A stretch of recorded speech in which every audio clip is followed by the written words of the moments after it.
तो देखो बेटा क्या बोला है यहाँ पे, in Millikan's oil drop experiment an oil drop carrying a charge capital Q is held stationary by a potential difference of 2400 volt between the plates.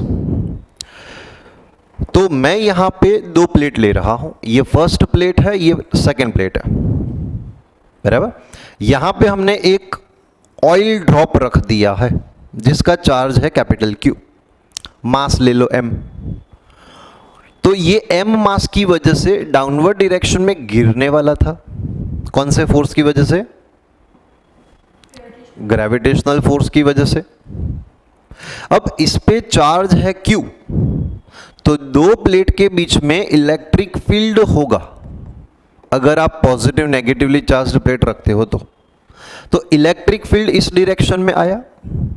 ये अरेंजमेंट हमने सेट की है। Q चार्ज ये ड्रॉप पे है एंड ये drop electric field में है, तो इलेक्ट्रिक फील्ड की वजह से उस पर फोर्स आएगा। Force on charge Q in electric field E, formula force on charge Q in electric field E, formula है QE, बराबर। तो ग्रेविटेशनल फोर्स की वजह से इसने डाउनवर्ड डायरेक्शन में फोर्स फील किया एंड इलेक्ट्रिकल फोर्स की वजह से इसने अपवर्ड डायरेक्शन में QE फोर्स फील किया। तो दोनों फोर्सेस ऑपोजिट डायरेक्शन में तो है। ये भी बोला है कि स्टेशनरी है ये चार्ज, मतलब ये ड्रॉप, मतलब दोनों फोर्स ऑपोजिट डायरेक्शन में तो है ही एंड सेम मैग्नीट्यूड के भी है। तो QE is equal to mg, तभी तो ये ड्रॉप इक्विलिब्रियम में रहेगा, स्टेशनरी रहेगा। अगर mg ज्यादा होता तो गिर जाता, अगर QE ज्यादा होता तो वो ऊपर चला जाता। अब हमें बोला है कि ये ड्रॉप स्टेशनरी है, मतलब दोनों फोर्सेस सेम मैग्नीट्यूड के ऑपोजिट डायरेक्शन में है। क्लियर? अच्छा, सेकेंड कंडीशन में क्या बोला है कि दोनों प्लेट वो ही है, इलेक्ट्रिक फील्ड भी वो ही है E, लेकिन अब की बार हमने दूसरा ड्रॉप लिया है एंड ये दूसरे ड्रॉप में क्या डिफरेंस दिया है, तो रेडियस पहले से हाफ दी है। तो सपोज इसकी रेडियस r है तो इसकी रेडियस हमें लेनी पड़ेगी r/2, बराबर। इलेक्ट्रिक फील्ड वो ही है, अब इसका चार्ज मैं स्मॉल q ले रहा हूं अगर इसको इक्विलिब्रियम में रखना है तो डाउनवर्ड डायरेक्शन में फोर्स आएगा m'(g), क्योंकि अगर रेडियस कम हो गई तो मास भी तो कम होगा। तो मास मैंने m' ले लिया, m'(g), एंड अपवर्ड डायरेक्शन में फोर्स आएगा कौन सा? QE, चार्ज की वजह से। यहां पे ये सेकेंड ड्रॉप भी इक्विलिब्रियम में है, रखना है मुझे, तो मैं बोल सकता हूं कि यहां भी लिखेंगे ना QE is equal to m'(g). ये रिलेशन हमें क्वेश्चन में मास के साथ नहीं दिया, हमें रेडियस के साथ रिलेशन देखना था, क्योंकि हमें क्वेश्चन में बोला है कि इसकी रेडियस से इसकी रेडियस हाफ है, बराबर। तो रेडियस में जाना पड़ेगा। रेडियस में जाने के लिए मास की हेल्प लेंगे हम, बराबर। क्या आएगा यहाँ पे? QE इज इक्वल टू, मास के बदले लिख सकते हैं ना डेंसिटी इंटू वॉल्यूम, बराबर।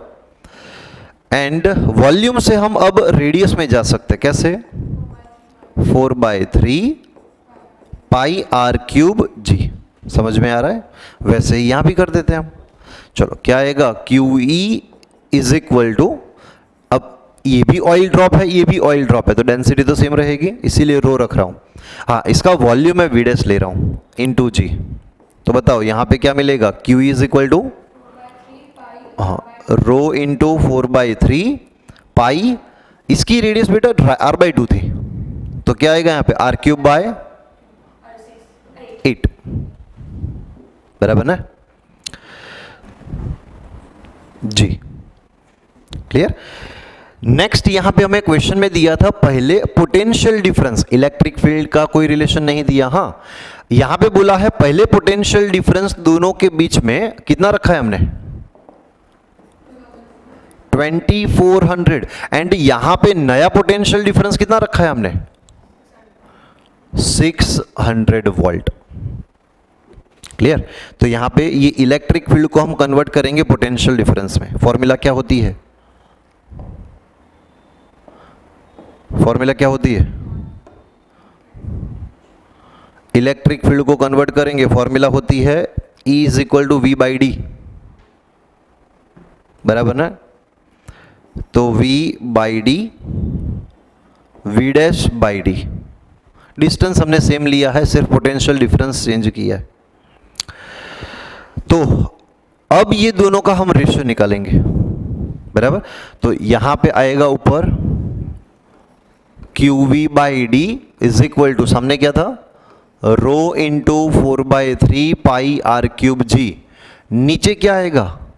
QV dash by D by rho into 4/3 pi R cube G. यहां पे आर क्यूब बाई 8 था, तो बाई डी कट कर दो, तो कैपिटल Q इंटू V की वैल्यू क्या थी? 2400। स्मॉल q V डैश की वैल्यू क्या थी? 600 is equal to rho cut कर दो, 4/3 pi R cube, 4/3 pi R cube cut कर दो, जी कट कर दो। ये डिनोमिनेटर का डिनोमिनेटर ऊपर आएगा,